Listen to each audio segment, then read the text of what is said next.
Hello, Paulding County. How are you?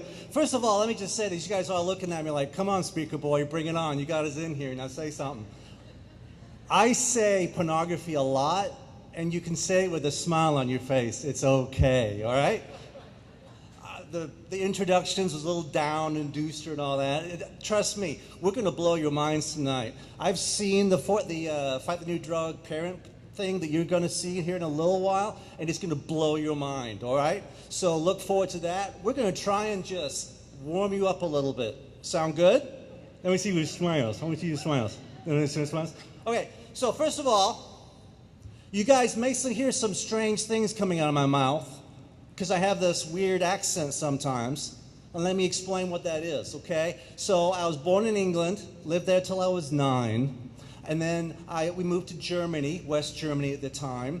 We went to a German school. Then we moved to Baltimore, Maryland. And then we moved to Carmel, Indiana. I know, that's a speech all by its own. Therapy. All right. And then I went to Purdue University, where I met my wife, who's born and raised from Sandy Springs. And when we got married, she dragged me down here. So in case you guys are playing along at home, I am an Anglo-Germanic American Hoosier Yankee redneck.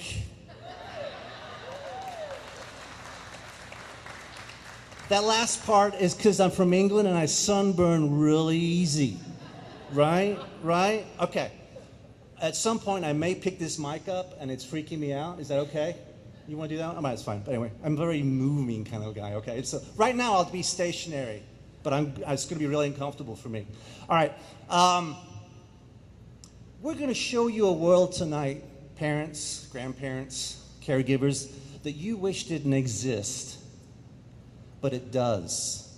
We're going to show you a digital red light district that's growing like a cancer within the internet, hidden in plain sight, that's fueled by a multi-billion-dollar sex industry. Normally in a Fort Safety event, we talk about cyberbullying, sexual predators, social media, and then pornography. And since this talk tonight is about pornography, I'm going to hyper-focus on it. You see, there's a multi-billion-dollar sex industry, and they're coming after your kids. You know why? Because every second on Google, 8,000 men and women right now are logging on to look at porn. 8,000, 16,000, 24,000. And the most popular porn search terms for the last couple years are teen, teen girl, and stepdaughter. How does that make you feel, parents? 8,000 people per second are looking for pictures that look like your daughters. That's led to an explosion of the sex trafficking. Okay, because what they need, that's what the pimps go out in the street and get. Every month, 7,200 men buy children for sex. Where? Cambodia? India? No. Atlanta, Georgia. Right here, people. We are the sex trafficking capital of the United States. Brings a whole new meaning to Rise Up, Atlanta. Internet pornography is your worst nightmare. It's a highly trained, highly effective, ever-present sexual predator that's in every school, every business. It's in your house, and it knows where your children's bedrooms are. If you hear nothing else tonight, know this. It's not a matter of if your children will see porn on the internet. It's only a matter of when. Write that down. I mean, you guys know this, right? How many of you have, accidentally, I said accidentally, come across porn while looking for something innocent like chicken breast recipe, right? I had a pastor friend of mine. He's the UMC pastor up in Ringgold, Georgia. Huge Auburn fan. He found out that Dick's Sporting Goods was having a sale on Auburn stuff, but he's really impatient. So he was in a hurry, so he typed in Dick's and then pressed enter in the search bar. There wasn't a lot of sports goods in that research. There's a couple of Auburn things for some reason, but I can't explain that. So if we're seeing that stuff, why are we so surprised that our kids aren't seeing it? Aren't they on the internet more? You see, when it comes to this topic, parents, we're silent. Very silent. And our silence is taken as acceptance or complete indifference. I was helping a middle school boy a couple years ago, and he said, well, my parents gave me the phone. They must be okay with whatever I'm watching on it. Let that sink in. Now, I could go on about why pornography is so addicting and unpack that a little bit for it, but my friend over here, Andrew, is going to delve into that a little bit. So I'm going to change topics because I'll be very honest, you guys are looking kind of pale. Okay? We're going to forget about the problem part. Let's talk about the solution. You guys okay with that? Okay, we're going to talk about the solution. Okay. All right. So because of what I just told you, again, that was like a really tiny snapshot of what we normally talk about. But because of that, every family needs an internet safety plan. Okay? And I've come up with a really cheesy acronym. And if you guys like to take notes, you will love this. Okay? PART, as in everybody wants to be part of the solution. How cheesy is that, right? I mean, I'm a former engineer. I can't do any better than that. So P stands for plan. Internet safety plan is not something you do in between chores. It's not something you take 10 seconds with. It's something that you dedicate a significant time to. So if you're married, I want you to go out on a date. I want you to take a staycation. I want you to get a cabin up in the woods. I want to take you and your significant other away. Go on a beautiful date. Most expensive restaurant you can find. You have my permission. You do not have my credit card. If you're single parent, just rent out a Starbucks for an afternoon. I don't care. Just dedicate time to this every year. Some of you may need a couple of times. I don't know. But while you're on your date, I want you to plan the following items. First thing I want you to plan is a budget. The irony is, you used to have to pay to see pornography. Now you have to pay not to see it. Okay? I'm guessing about $10 to $20 a month will do you. Okay? So once you have a budget, I want you to think about your kids. Every family is different. The internet safety plan you come up with, your 6-year-old is not going to work for your 13-year-old. Are they rebellious? Have they acted out in the past? Do they do well with rules? Do they not? Depending on how you answer that question determines your level of leniency, when they can get on social media and stuff like that. Does that make sense? And the last thing I want you to do, this would be like through the main course, okay? You've had a couple already, so things might be going really well right now. So this is the new course. I want you to plan around your devices. Take a blank piece of paper and write down every internet-capable device that you have right now. And I'm going to tell you right now, it's going to scare you. Take every laptop, every iPad, every desktop, do not forget the game consoles or their smart TVs. The biggest area where kids are getting into pornography these days is through the game consoles, because those are typically up in the bedrooms out of sight, but they have the exact same capabilities as the phones, but they're normally not watched.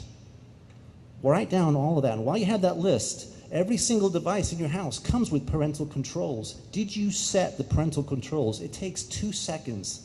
But it makes a whale of a difference. Some families have up to 24, 25 devices in their house that can access the internet. And every single one of those devices is a portal to the internet that's got to be guarded. Simple as that. Now, if you do a really good job on those first 3, the next one is real easy. You got to pick a device or software. Here's a couple to get you started, some of our favorites. But, there's lots and lots of devices and software programs out there, and they all work pretty well. But a rule of thumb for us is we recommend filters for the little guys, because filters typically over-filter. They're conservative. They catch more than they should, and that's what you want for the little guys. For the bigger guys, we recommend monitoring software, because This is a tool. This is a communication tool.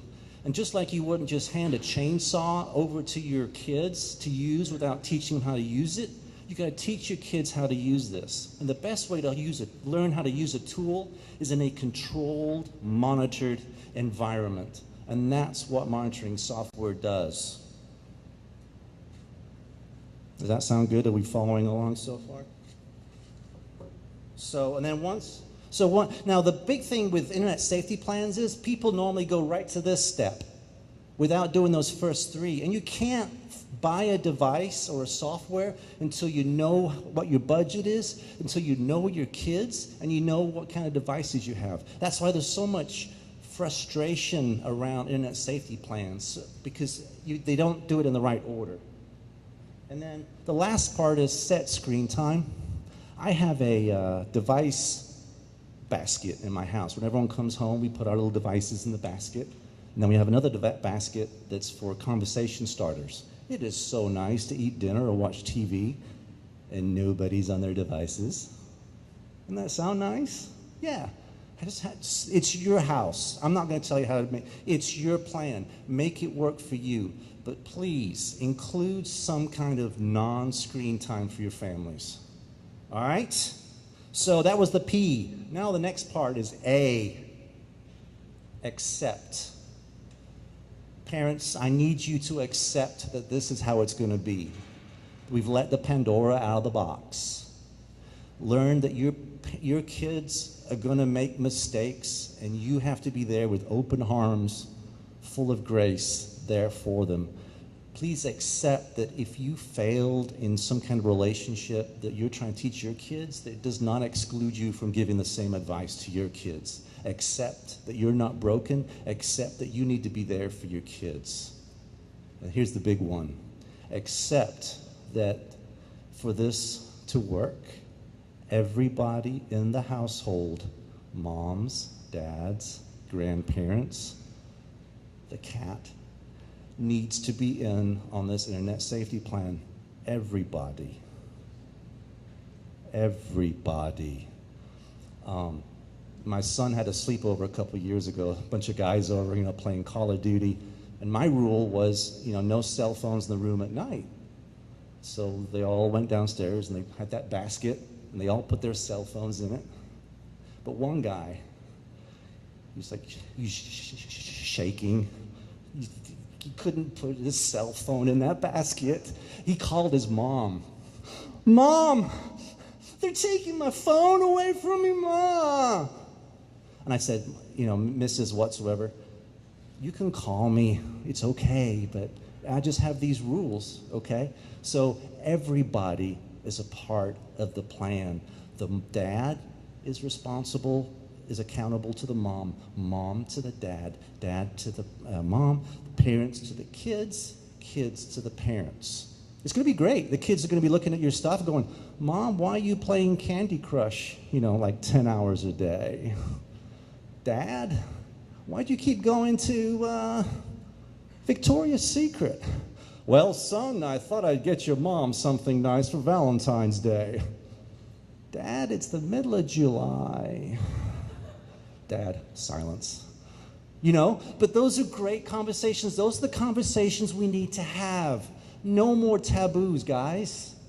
Everything out in the open. We all live in this world where we've got our habits. And trust me, I've raised my family this way.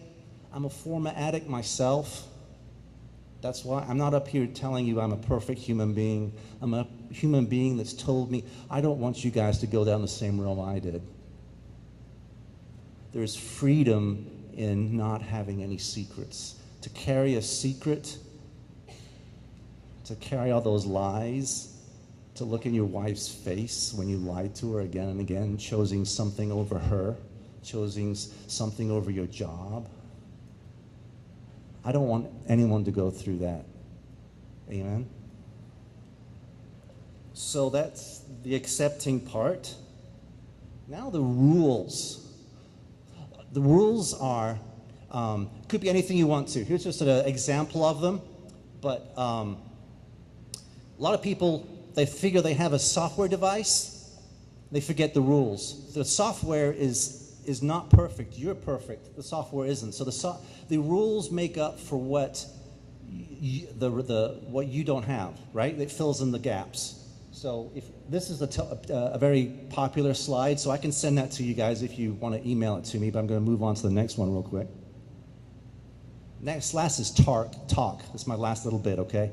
Talk, and I'm talking about the talk that no one likes to give, the sex talk and the pornography talk. You know what? It sounds so simple, but less than 15% of parents talk to their kids about sex and marriage. Yet study after study after study show that parents, not the internet, not video games, parents are the #1 influencers on children's sexual and views of marriage than anything else. Pornography is able to warp the sexual template of our kids because we don't give them one to begin with. And Anne's going to talk more about the talking and how you can communicate with your kid, but we have ways, there's resources out in the lobby about good pictures and bad pictures and what you can do to show your kids how to do it. You know, you talk about swimsuit areas and good touches and bad touches, and that only doctors and you can touch them in those areas. And that modesty is when you close the door. And that lady that's on that magazine cover, she's not being modest, but we need to give her the same respect we give you at home when you get dressed. So we want to look at that girl. And that sets up, you know, talk about pornography and all that. Sound good? For time, I'm going to wrap up, but I want to leave you with this. The best, most effective, cheapest internet safety device on the market today is you. Nothing beats a caring, involved parent, grandparent, coach, pastor, friend. Be the constant in your child's life in an ever-changing world. Thank you.